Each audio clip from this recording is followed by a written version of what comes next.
This is Alpha Strike number 104 by Scott Lobdell. This one is a follow-up to the two-parter I reviewed a few months ago, with Alpha Strike teaming up with Fantastic Force to fight a bad guy called Headlok. That is him in the centre of this cover. He is a telepathic mind control sort of baddie. First appearance in West Coast Avengers number 10.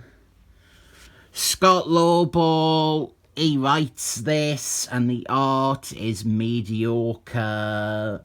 But Scott Lobdell was meant to take over the series after Fabio Nicieza, but he ended up getting the boot so quick that his run never really gets started.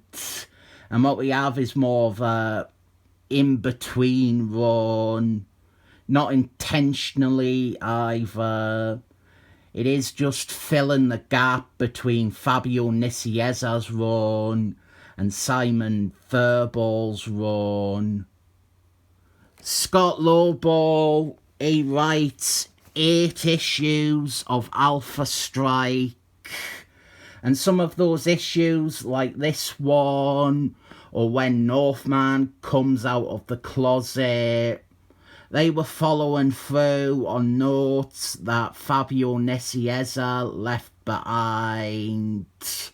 They were stuff that Fabio Nicieza was gunning today. And so Scott Lobdell's already short run ends up having even less of his own ideas in it.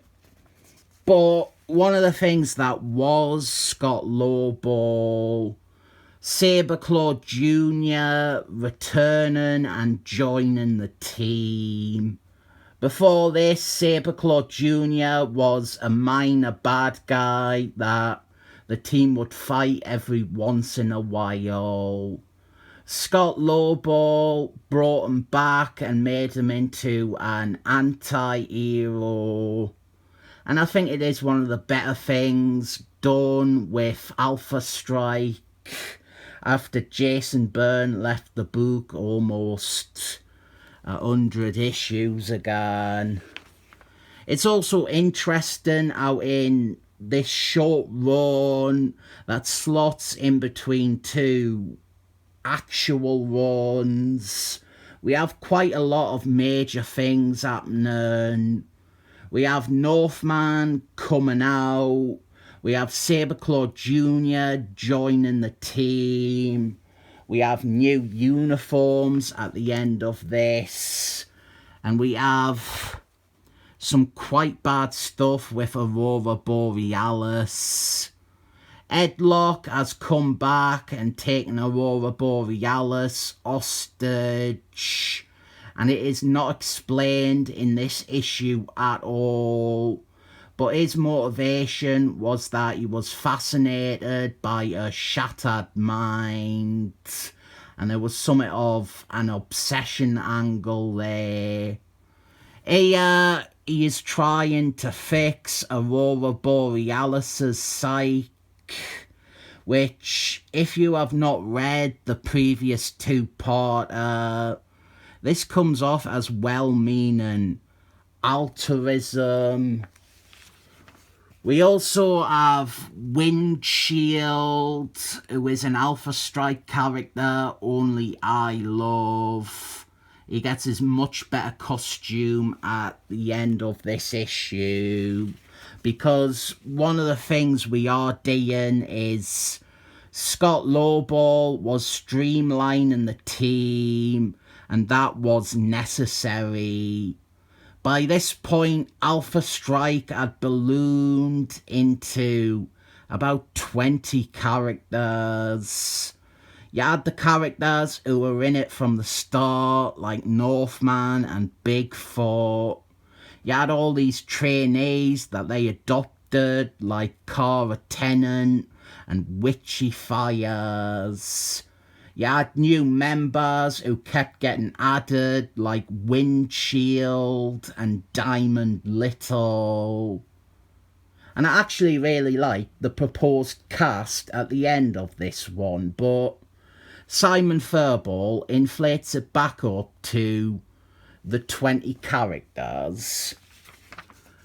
The stuff with Aurora Borealis is not good. It is melodramatic nonsense made worse by her apparently having 5 distinct personalities in her head. This is something we keep seeing with this character. Writers kept either giving her a new personality or presenting some sort of a merged personality. So we are at the point now where we have 5 personalities when she really only ever needs the 2. The timid conservative and the polar opposite. Maybe 3 if you want to count her superhero identity as a 3rd. And this issue tries to settle that problem by, again, merging them all. It is not done very well. The bad guy, Headlok, is underserved. What should be a sadistic game of him screwing with a woman's head comes off, as I said, like it has no real evil intent here. I would also question why it is that writers feel the need to constantly either fix Aurora Borealis or introduce more complications. She is, or she should be, a simple character. Her setup is really basic. You have the 2 personalities who are at odds with each other. And there isn't anything wrong with that dynamic. If you remove that, like they are trying to do here, it leaves her as a pointless character with nothing going for her. And if you go the other way, which this sort of also does by introducing yet another new personality, although a merged one, when you are introducing more and more different personalities, you are making Aurora Borealis incredibly inaccessible to readers. And it is a bit offensive to people who suffer from similar mental health issues. She gets to defeat Headlok, so that is something, but it's not a good story. And compared to the 2-parter that it is a sequel to, it is incredibly underwhelming and disappointing. We get new matching costumes for Alpha Strike, which they wear until the end of the series, and I like them. This also gives us the Windshield redesign, where he is basically just Canadian Iron Man. I like the matching costumes, and I really like the proposed streamlined cast. We have Northman, Sabreclaw Jr., Miss Maple, Aurora Borealis, and Bigfoot. They are forming the core team with 4 supporting characters in Windshield, Box, Diamond Little, and Warwick Davis. Adding Gladiator, and this would be the same lineup, I would pitch to Marvel. I'm not being fooled by it ending on that high. This is a weak issue. Very, very disappointing. I was really up for another Headlok story that built on the stuff with him and Aurora Borealis, but this was not any good for that. Headlok was a plot mechanic to try and fix a character, and it wasn't much of a story.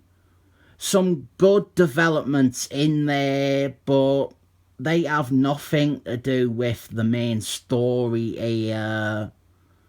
7 separate personalities up.